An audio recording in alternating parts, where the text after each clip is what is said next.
ధ్యానం అన్నది అసలు విషయం.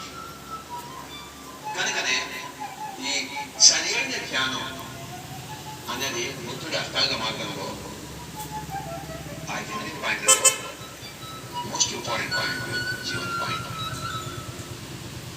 బుద్ధుడి అష్టాంగ మార్గంలోని ఆ సరి అయిన ధ్యానం అన్న చివరి పాయింట్ పిరమిడ్ స్పిరిచువల్ సొసైటీ మాస్టర్కి మొట్టమొదటి పాయింట్.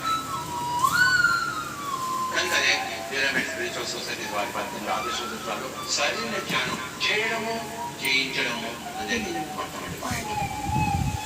ధ్యానం అంటే ఏమిటి తెలుసుకుంటాం. గుర్తుంచుకోండి, ధ్యానం అంటే ఇంగ్లీష్లో మెడిటేషన్ అంటాం. ధ్యానం అంటే ఈ యొక్క మనస్సును పరిశోధన చేయడం. Making your mind empty, my dear masters. ఇక్కడ ఇది ఆలోచనల పుట్ట, ఇది తలుపుల పెట్టె. తలుపుల పెట్టెని